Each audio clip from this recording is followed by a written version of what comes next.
Sabiduría para tiempos difíciles. Una de las preguntas que se hace con más frecuencia es esta: ¿por qué Dios, quien es un Padre amoroso, permite que sus hijos pasen por pruebas terribles? Pruebas dolorosas, ¿por qué las permite? Decimos que Dios es omnipotente y amoroso. Si Él es amoroso y omnipotente, es decir, todopoderoso, debe amarnos lo suficiente para no permitirlas. Entonces, si en verdad Dios nos ama, ¿por qué permite las pruebas? Simplemente suceden y ya. Creó Dios todo, se distanció y deja que las cosas pasen sin su intervención, o más bien está involucrado en ellas. Por ejemplo, pienso en los tornados, inundaciones y todas las penas, cargas y pruebas que la gente tiene que pasar. ¿Dónde está Dios en todo esto? La respuesta está en la Biblia, el único lugar donde hallar la respuesta real. Hay toda clase de opiniones. Algunos dicen Dios creó el universo, pero se mantiene distante, ajeno y no interviene en él. Otras personas dicen no sé lo que sucede, me es indiferente, pasa ya, aquí estamos y somos víctimas. Esa clase de actitud no trae paz, ayuda ni tranquilidad. ¿Qué dice la palabra de Dios respecto a las pruebas que enfrentamos? Bueno, vayamos a Santiago capítulo 1, porque él aborda este tema de cómo enfrentar los tiempos difíciles y hacerlo con sabiduría. Al leer el segundo versículo, alguien que no sea cristiano quizás diga, no cuenten conmigo, porque es imposible hacer eso. Veamos lo que dice Santiago 1, y notemos que quizás parezca que él habla de 3 o 4 cosas distintas, pero en realidad es el mismo tema. Santiago, siervo de Dios y del Señor Jesucristo, a las 12 tribus que están en la dispersión. Salud. Aquí se refiere a los judíos que habían sido dispersados por su cautiverio y otros sucesos. Luego dice, hermanos míos, tened por sumo gozo cuando os halléis en diversas pruebas, sabiendo que la prueba de vuestra fe produce paciencia. Mas tenga la paciencia su obra completa, para que seáis perfectos y cabales sin que os falte cosa alguna. Y si alguno de vosotros tiene falta de sabiduría, pídala a Dios, el cual da a todos abundantemente y sin reproche, y le será dada. Pero pida con fe, no dudando nada, porque el que duda es semejante a la onda del mar, que es arrastrada por el viento. No piense quien tal haga que recibirá cosa alguna del Señor. El hombre de doble ánimo es inconstante en todos sus caminos. El hermano que es de humilde condición, gloríese en su exaltación. Pero el que es rico en su humillación, porque él pasará como la flor de la hierba. Porque cuando sale el sol con calor abrasador, la hierba se seca, su flor se cae y perece su hermosa apariencia. Así también se marchitará el rico con todas sus empresas. Bienaventurado el varón que soporta la tentación, porque cuando haya resistido la prueba, recibirá la corona de vida que Dios ha prometido a los que le aman. Como dije, pareciera que habla de 3 o 4 cosas, pero no es así. En la primera parte del capítulo hay una afirmación que pienso que quien la lea por más de una vez quizás diga, un momento, ¿realmente quiere decir que tengo que sentir gozo al pasar por momentos difíciles? En otras palabras, digámoslo así, es decir, o sea, pruebas y lágrimas, pruebas y dolor, pruebas y cargas, pruebas y rechazo, pruebas y sufrimiento, pero pruebas y gozo no van de la mano. Bueno, no compaginan a no ser que entendamos la perspectiva que Dios tiene de la vida. Y al leer este capítulo vemos que dice específica y claramente esto: hermanos míos, tened por sumo gozo. ¿Cuándo?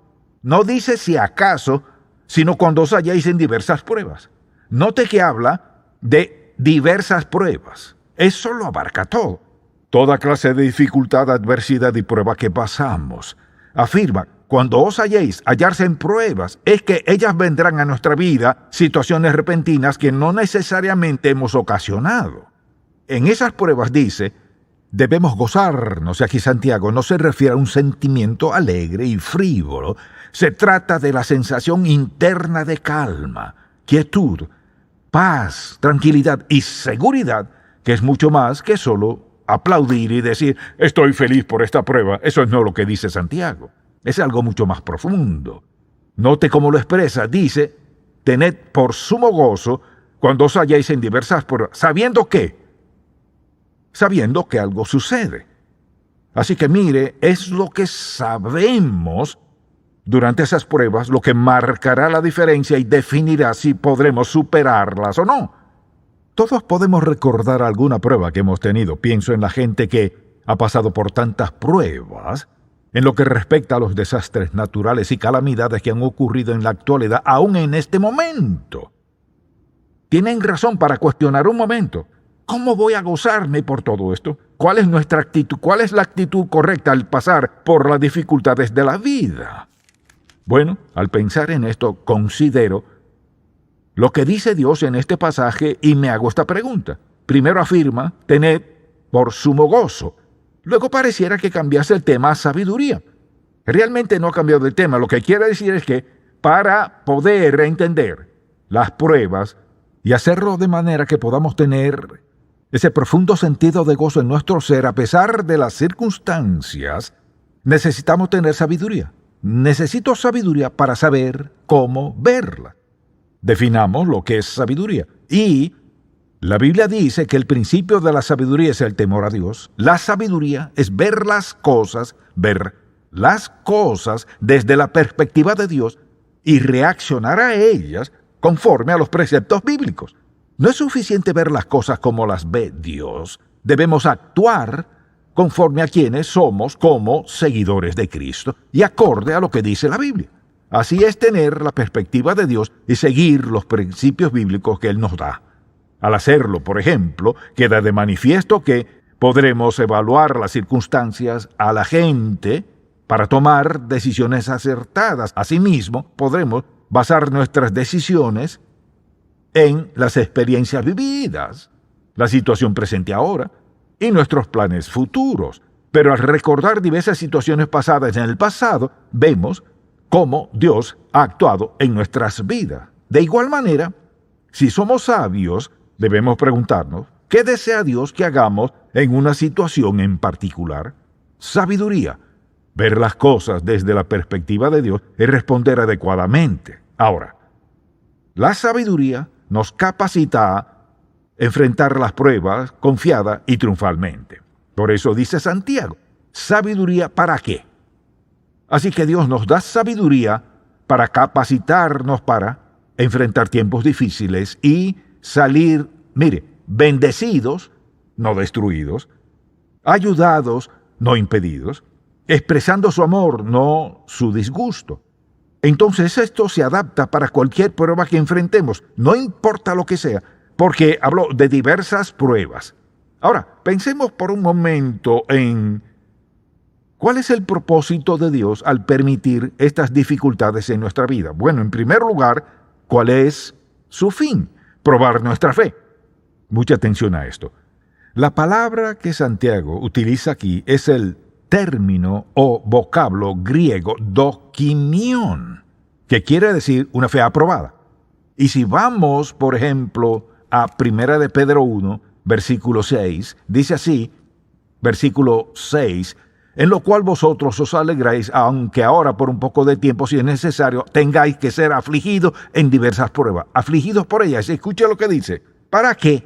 Sometida a prueba, dokimion, la prueba, la aprobación de vuestra fe, mucho más preciosa que el oro, el cual, aunque perecedero, se prueba con fuego, se hallada en alabanza, gloria y honra cuando sea manifestado Jesucristo. ¿Qué quiere decir? Simplemente, dice que podemos regocijarnos aunque pasemos por una prueba en particular. ¿Cómo nos gozamos? Dice, sabiendo que esta prueba es para hallar o probar que nuestra fe es genuina. Así que mucha atención. Probar que nuestra fe es genuina es algo mucho más valioso para nosotros que el oro o cualquier clase de metal precioso. Nada se le puede comparar. Entonces le pregunto, ¿Diría usted que vale la pena una prueba para que Dios aumente su fe en su vida? Esa es la única manera. Dice en diversas pruebas, dice, ¿para qué sea hallada nuestra fe? Dios no nos prueba para encontrar falta en nuestra fe. La prueba de nuestra fe es para fortalecerla, porque la fe que no ha sido probada es incierta. Una persona que nunca ha sido examinada, probada, no sabrá si tiene fe o no. Los momentos difíciles de la vida edifican nuestra fe y la hacen ser lo que Dios quiere que sea. Una razón por la que Dios permite pruebas en nuestra vida es para edificar nuestra fe. También lo hace para probar nuestra devoción a Cristo. Digamos, por ejemplo, que pasamos por dificultades en la vida y Dios, ¿para qué nos manda esas pruebas? Para probarnos y ayudarnos a entender dónde estamos en la escala de obediencia a Él. ¿Dónde estamos? Si Dios nos demanda algo en una prueba, ¿estamos dispuestos a decir, Señor, aunque no me agrada, no lo escogería, te obedeceré, cueste lo que cueste? Mire, la única manera de saber cuán obedientes seremos es cuando nuestra obediencia es puesta a prueba, al ser aprobados, examinados. Y vemos que tenemos oportunidades de hacer lo correcto o lo incorrecto. ¿Cómo saber qué tan obedientes somos? ¿Dónde estamos en la escala de obediencia? Solamente cuando somos probados, solo cuando se nos ofrecen alternativas a la obediencia. Podemos escoger obedecer o no a Dios. Entonces, ¿cómo crecemos? Crecemos cuando nuestra fe es probada. Crecemos en nuestra devoción a Cristo al tomar decisiones sabias a prueba de fuego.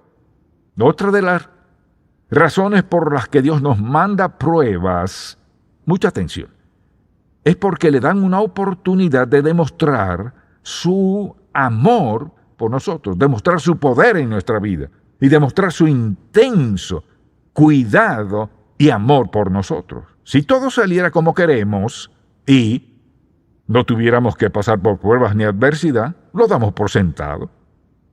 Cuando oramos más, cuando las cosas empeoran.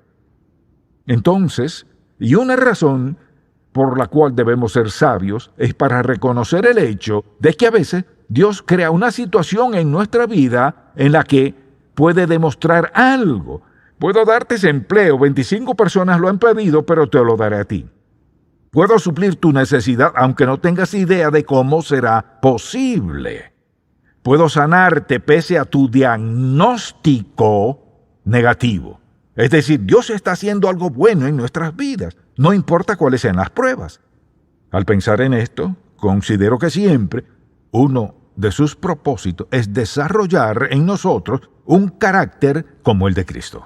Dios siempre busca eso. Mire, mucha atención. Cada una de nuestras pruebas tiene una prescripción divina. Dios sabe exactamente dónde estamos, dónde quiere que estemos y cómo llevarnos allí. Sin duda, Él actúa en nuestras vidas. Puedo asegurarle algo. Si yo tuviese unos 30 años, podría ignorar lo que le digo, pero he vivido lo suficiente de tiempo para asegurarle que esto sí funciona. No importa lo que pase. Sí funciona. Siempre y cuando reaccionemos sabiamente, sin culpar a nadie más, sino que pase lo que pase, digamos, Señor, ¿qué estás haciendo en mi vida? Dios está haciéndonos semejantes a Cristo. Ahora, el asunto aquí es este. Necesitamos sabiduría para discernir cómo reaccionar correctamente. Le daré una lista de 10 puntos. Y le animo a tomar notas. Si no puede escribir, pídale ayuda a alguien, porque lo necesitará. Número 1. Veamos lo que dice. Dice, tened por sumo gozo cuando os halléis en varias y diversas pruebas. Ahora, la pregunta es, ¿cuándo podemos gozarnos? ¿De qué debemos estar convencidos para poder gozarnos en esas pruebas? Número 1. Debemos confiar en que Dios controla la duración e intensidad de nuestras pruebas. Para poder superarlas en victoria debemos tener la convicción de que Dios controla la duración e intensidad de nuestras pruebas. Nada sucede sin su conocimiento. Número 2. Dios tiene un propósito específico para cada prueba. Así es. Sea que las envíe o las permita, tiene en mente un diseño y un propósito claro para lo que hace. Debemos creerlo. Tener fe en que Dios tiene el control y un propósito. Número 3, que Dios diseña cada prueba para suplir una necesidad específica en nuestra vida. Cuando oramos, no le decimos, Señor, bendíceme. Oramos por algo específico. Dios no envía ni permite pruebas al azar. Él nos conoce, sabe su propósito, sus metas y lo que quiere que logremos. Dios diseña las pruebas a nuestra medida. Por ejemplo, si una dama encarga un vestido, no le diría a la modista, hágalo de la talla que le guste. No se lo diría. Ni un hombre le diría al sastre, usa tal talla, pero deme la que quiera. No lo haría. Lo quiere a su medida. Dios diseña las pruebas, mire, conforme a su propósito para nuestras vidas. Por eso no nos hace bien quejarnos de ellas. Número 4. Cada prueba nos beneficiará si reaccionamos en fe. Nos beneficiará si respondemos en fe. Si no lo hacemos y objetamos, ¿qué ocurrirá? Desperdiciaremos nuestro dolor, lamento y sufrimiento y no ganaremos nada. Y claro, cada prueba puede fortalecer nuestra fe. Debemos creerlo. Sin la convicción de que la prueba nos ayudará, fortalecerá, nos hará semejantes a Cristo, nos edificará, nos ayudará a ser mejores siervos de Dios, entonces no reaccionaremos bien y no saldremos bendecidos. Es decir, para responder sabiamente debemos tener estas convicciones. Asimismo, debemos estar convencidos de que cada prueba es una oportunidad de demostrar perseverancia bajo presión. Porque uno de nuestros testimonios más grandes es que alguien nos vea pasar por una dificultad en la vida y que de alguna manera, mientras otros estarían llorando y quejándose, nos ven con una fe firme, avanzamos, no nos estancamos, tenemos plena confianza y seguridad. Quizás por dentro lloremos, pero por afuera nuestra perseverancia es muy, muy evidente. Si tenemos la convicción de que, en verdad, Dios usará las pruebas en nuestra vida para nuestro bien y creemos que podremos perseverar, superaremos esas dificultades con plena seguridad. Además, debemos creer que cada prueba desarrolla el carácter de Cristo en nosotros. Lo dijimos hace rato, que era su propósito. Con esa convicción, mire, si pasamos por una situación muy, muy dolorosa, creemos que Jesucristo la usará para hacernos semejantes a Él, madurarnos, edificar nuestra fe, transformarnos, equiparnos para algo en el futuro. Si no lo creemos, no responderemos bien. Si creemos estas cosas, no importa lo que pasemos, podremos superarlo triunfantemente. También debemos estar convencidos de que las pruebas pueden ayudarnos a evaluar nuestro andar espiritual con Dios. Las pruebas son para evaluar. La última vez que tuve una prueba, ¿qué hice? Llorar, quejarme, lamentarme. Esta vez, de algún modo, tengo una sensación de calma, paz y seguridad en mi vida. ¿Por qué? Porque Dios nos edifica. Él nos madura. Dios actúa en nuestra vida. O sea, ¿qué está haciendo? Él nos hace las personas que diseñó que fuésemos. Dios actúa en nuestra vida. Mire, no significa que ya no seremos sensibles. No quiere decir que ya no seremos sensibles a otros, pero ya no nos preocupan las cosas que antes nos afligían porque Dios nos ha demostrado que Él nos ayudará a superarlo sin importar lo que pase. Desde luego, solo nos gozaremos si sabemos que Dios está con nosotros en cada prueba, a nuestro lado, que al final resultará en algo bueno. ¿Cree que Dios está con usted? Por eso afirmo que cuando alguien dice, estoy desesperado, y llora desconsolada y desesperadamente sin saber qué hacer, ¿dónde está Cristo? No significa que seamos insensibles al sufrimiento y al dolor, Solo preguntarnos, ¿cuál es la reacción sabia? La respuesta sabia es, Señor, esto no me agrada. Podemos decirle, más vale decírselo de todas maneras, Él ya lo sabe. Sabe que no nos gusta, sabe que sufrimos, conoce nuestro dolor, lo que cambiaríamos y que no nos gusta lo que está haciendo. Eso no le molesta. ¿Sabe lo que hace? Mantiene la presión hasta quebrantar nuestra terca voluntad y le digamos, está bien, Señor. A veces es muy cómico pensar en cuán paciente es Dios y que, sin importar lo que pensemos o sintamos, Él sabe lo que hace. Creo que quizás a veces Dios sonríe, porque mientras estamos quejándonos y llorando, Él ve algo maravilloso que hará en nuestra vida y Él dice, y poco a poco nos va llevando. Y Él sabe que cuando lleguemos diremos, gracias por no haberme dado lo que pedía. Gracias, amado Dios, por no hacer lo que quería que hicieras. Y la razón es esta.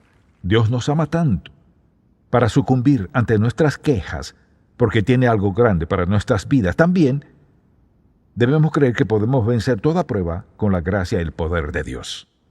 Si creemos esas 10 cosas, seremos sabios para enfrentar cualquier cosa que Dios permite en nuestra vida. Ahora, la pregunta es esta: ¿cómo reaccionar? Las pruebas están allí, seguirán viniendo, seguirán aumentando. Cuando se tornen más difíciles, recordemos que Dios tiene algo cada vez mejor, no peor y peor. El asunto es, ¿cómo reaccionará las pruebas, las cargas y las cosas que Dios permite en nuestras vidas? ¿Para qué? Cuando Él nos lleve a ese punto, estemos listos, preparados, y nuestra influencia y habilidades y nuestro testimonio sean de impacto en la vida de alguien que necesite lo que sabemos. Quizás diga, ni siquiera soy creyente. No me habla acerca de ese gozo. Ni siquiera soy creyente. Eso lo entiendo. Permítame preguntarle, al pasar por problemas, ¿a quién tiene? Tal vez diga a mi madre, mi padre, a mis amigos. ¿Qué pueden hacer por usted? Pueden hacer esto y lo otro. Cuando llegan los momentos críticos, hay cosas que nadie puede ayudar a hacer. No pueden darnos un segundo más de vida, pero Dios puede. Hay situaciones de las que no pueden protegernos porque no están allí. Y así podría mencionar miles de cosas. Lo más importante en su vida es su relación personal con Cristo, que comienza cuando usted le pide perdón por sus pecados, cree que su muerte los pagó en el Calvario, lo invita a su vida y se rinde a Él. Así Él estará en y con usted. Y al andar sabiamente con Él, Dios se encargará de todo lo que hemos dicho. ¿Qué opción tiene? Mire, es esto. Andar solo. Quizás solo diga, no estoy solo, tengo mucha gente. No, solo los tiene temporalmente. O tiene vida en Cristo o no la tiene. Lo más sabio que puede hacer ahora mismo es aceptar a Cristo en su vida. Dígale que sabe cuánto usted se ha equivocado. No está listo para vivir como agrada a Dios. Ni siquiera es apto para una vida feliz y pacífica. Y hay tantas personas a nuestro alrededor que tienen esto, aquello y lo otro. Tienen toda clase de reconocimiento, popularidad, etc. Pero cuando se acuestan a dormir y apagan la luz, ¿sabe qué? Son desdichados. Si no son infelices, están preocupados. Permítame preguntarle, como creyente si lo es, ¿qué tiene usted que realmente le pertenece, que en verdad puede poner su fe y confianza en eso, que no podría perder en un instante? Nada. Si tiene a Cristo, lo tiene todo. Mi oración es que así sea. Padre, te pido que el Espíritu Santo despierte el corazón de las personas que escuchen y vean,